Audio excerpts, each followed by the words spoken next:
Good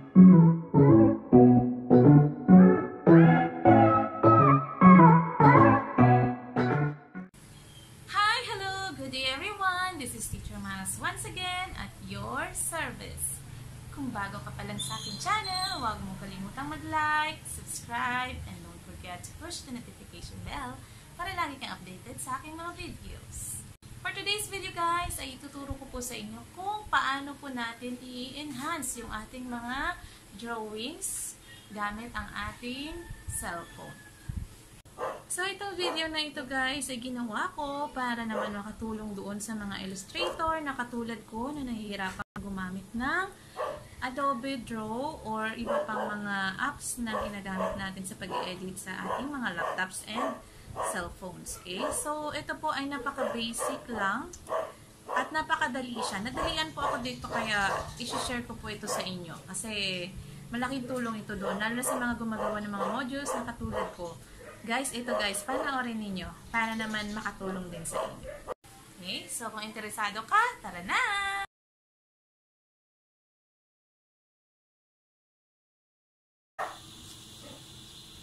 Hi guys! Welcome to my home office. So, ito po yung aking magulong home office dito sa bahay.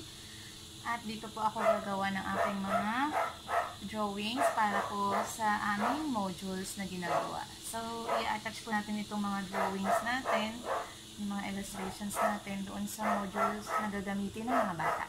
Okay, so ipapakita ko po sa inyo ngayon kung paano ko ginawa yung drawing na ilalagay ko doon sa module. Okay?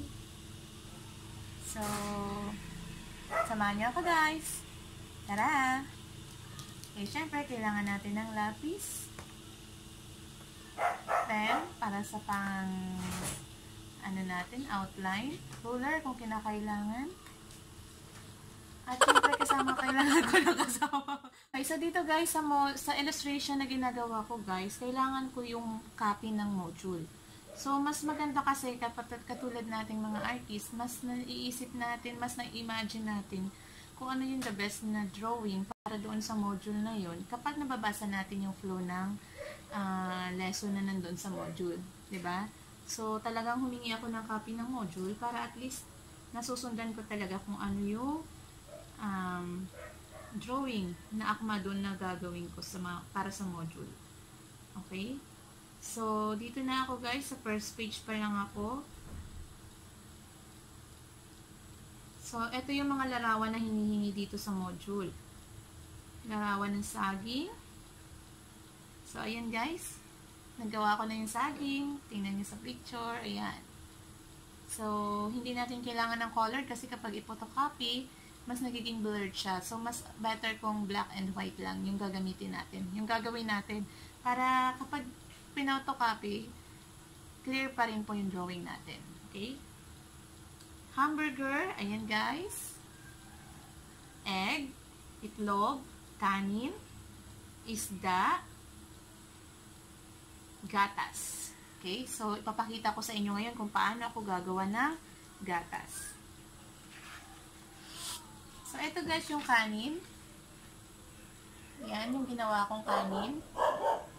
At yung pinaka-finished product guys, ayan.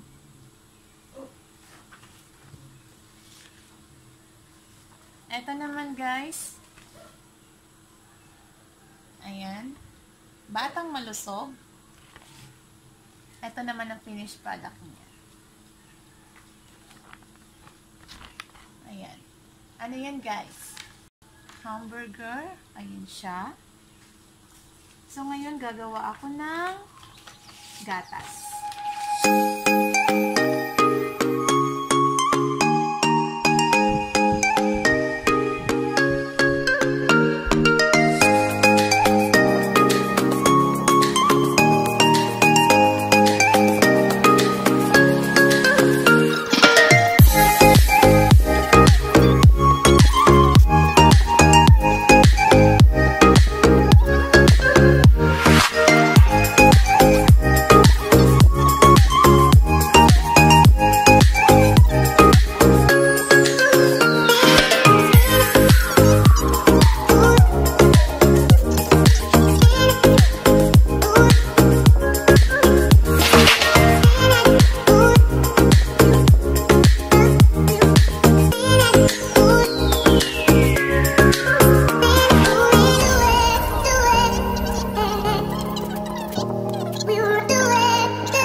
guys, pwede na natin siyang picturean. Okay, so pipicturean na natin siya guys. Buksan nyo lang yung camera ng inyong mga phone. Make sure lang po na maganda yung quality ng camera ng phone na gagamitin natin. At itututok po natin doon sa drawing. Okay, kasi mas maganda po kapag yung quality ng camera natin is okay. Maganda yung kalalabasan ng ating illustration. So, kapag ganyan, pwede po nating buksan yung flash. And then, okay. So, check natin guys yung drawing natin. So, ito na siya guys.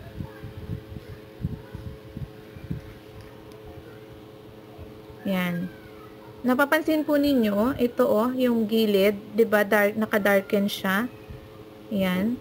So, ito po yung problema ng mga illustrator natin yung mga nagdo-draw sa atin kasi paano natin matatanggal yung mga yan. So, ngayon guys, tingnan niyo kung paano ko siya aayusin at lilinisin. And, i-convert na rin natin direct sa PNG file para mai-post natin or mai-insert natin doon sa ating mga module na ginagawa. Okay? So, punta tayo sa PicsArt.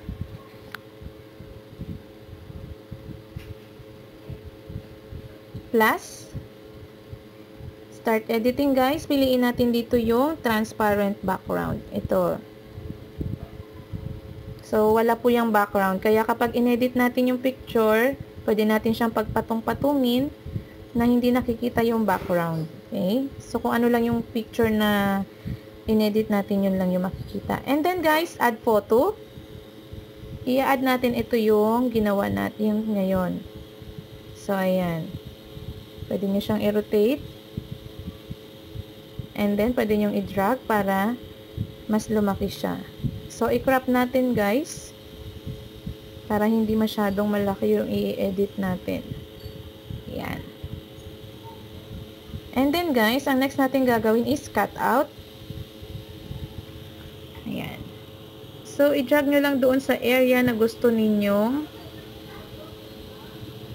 maiwan. Yung the rest dyan guys, yung nasa labas, matatanggal po yan. Okay? And then, kapag okay na, click lang natin yung arrow.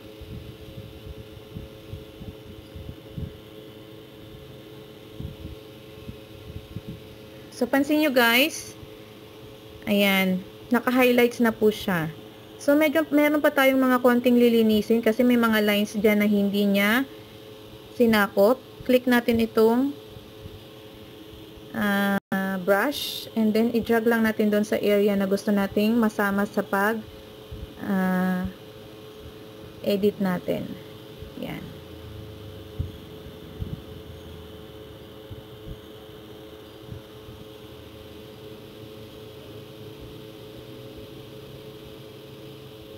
So, kapag hindi kasi natin ito highlights guys, hindi siya masasama dun sa pag-edit. Mawawala siya.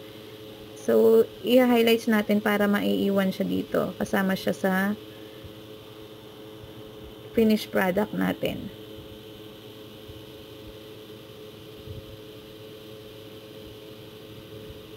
Kung nahihirapan kayo, naliliitan kayo, i-drag nyo lang guys para mag-zoom. I-zoom in and zoom out nyo lang siya. Yan.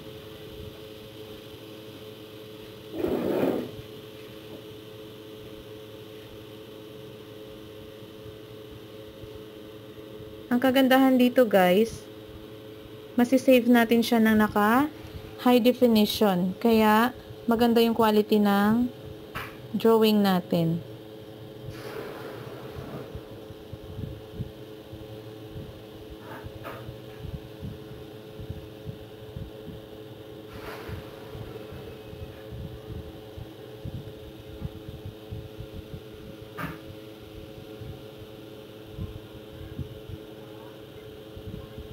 Patsagaan lang guys, kung gusto talaga natin na maganda yung kalalabasan ng ating mga illustrations, syempre tsatsagaan natin siya. Mas nadalian kasi ako dito guys, matagal ko nang ginagamit itong PicsArt compare sa Adobe Draw, kaya dito ako gumawa ng aking mga illustrations. Tsaka yung Adobe Draw kasi namimili ng laptop. So, hindi siya compatible doon sa laptop ko.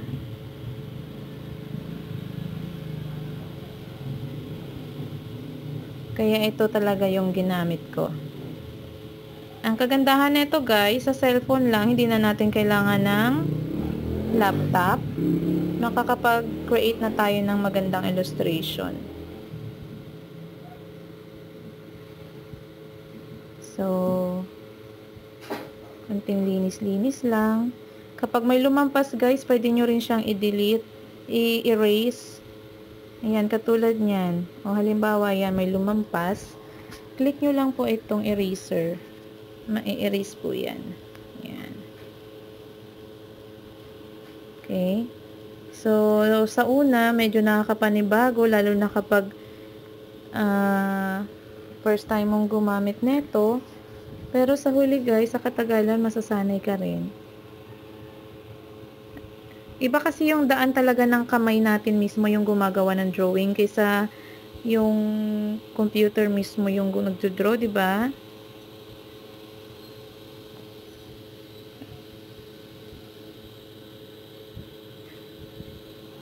So, tingnan natin guys kung meron pang kailangan linisin. Ayan. Sama natin yan. Okay. Ito, sama natin to.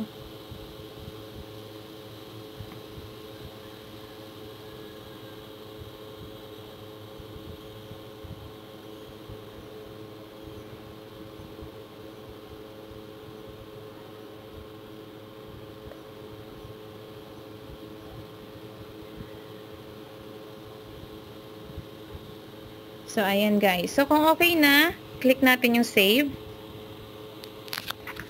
Ayan na siya guys. Ngayon, napansin niyo wala na yung background, di ba? So, medyo may konting linis na siya. Pero, medyo malabo pa rin yung ating picture. Ang gagawin natin is adjust yung brightness guys. Ayan. Adjust natin yung brightness up to 100%. Yung contrast, adjust din natin hanggang 100%. And then, yung clarity, 100%. So, depende po sa inyo kung gaano nyo siya gustong timplahin. Sa akin kasi kanya, okay na sa akin. Okay? So, kung okay na, click nyo lang yung check sa taas. Ayan. So, medyo luminaw na siya guys. Ngayon, ang gagawin ko naman, yan, click nyo lang ulit yung check. And then, click natin dito yung draw kung meron pa tayong mga gustong idagdag.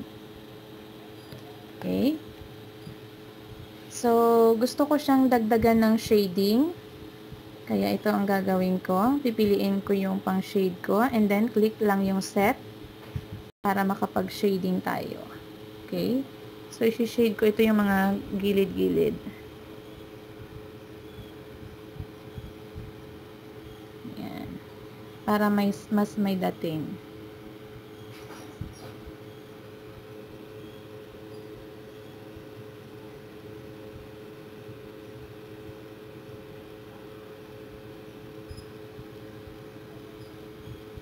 Ganun din dito sa glass.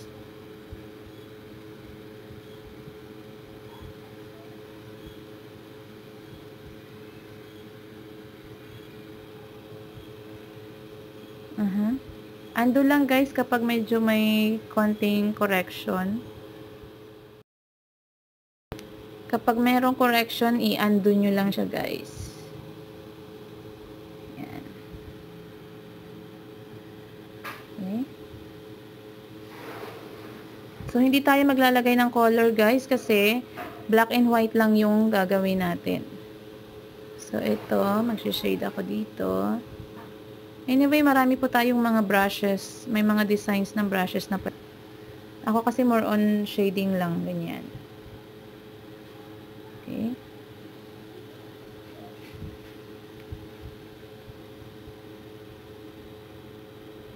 So, pwede tayong mag-add ng text. Dahil ito ay gatas. So, lagyan natin ng milk. Pili tayo ng font na akma dun sa mga audience natin. Okay. O, kung hindi ka satisfied sa ganyang output,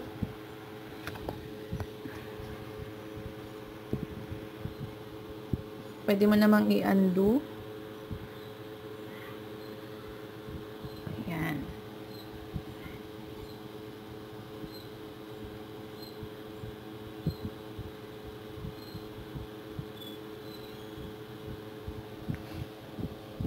Okay? And then guys, kung okay na yan, check lang natin sa taas.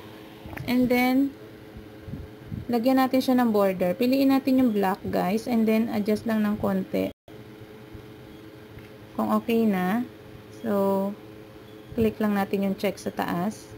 And then, excuse me, save as sticker. Ayan. So, check natin yung ating gallery guys. Kung nag-save na siya. Punta tayo sa PixArt. So, ayan na siya guys. Okay. So, isi-share it ko na lang ito or ililipat ko sa laptop para ma-insert ko doon sa aking module na ginagawa. So, pwede natin siyang i-share. So, ang ginagawa ko kasi guys, after kong magawa yung drawing, binubluetooth ko siya kaagad sa laptop or sinishare ko siya kung may connector. Para mabilis, and then ma-insert ko kaagad doon sa part, kung saang part siya ng module nakalagay.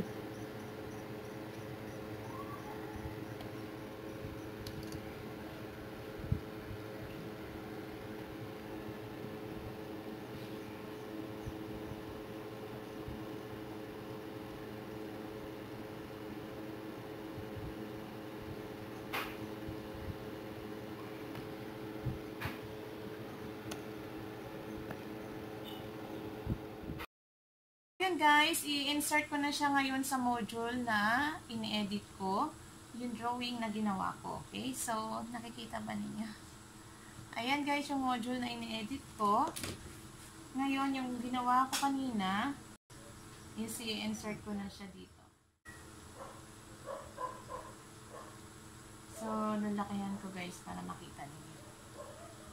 Ayan guys. Ito na yung mga nagawa ko. Mamaya ipapakita ko sa inyo isa-isa yan. Okay?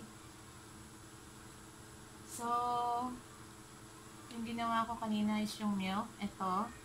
So, copy lang natin ngayon guys kasi nakasave na siya as JPEG. And then, insert na natin dito sa ating module na ginagawa.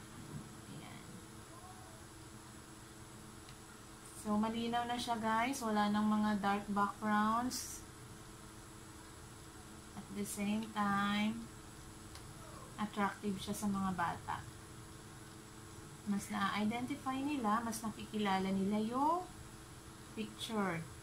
Kahit hindi siya yung actual picture. Okay? So, ayan.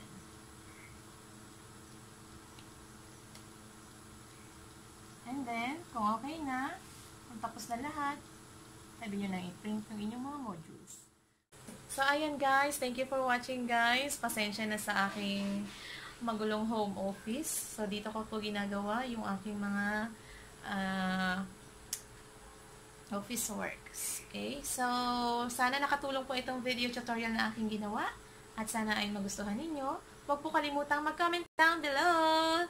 See you again on my next video. Bye-bye!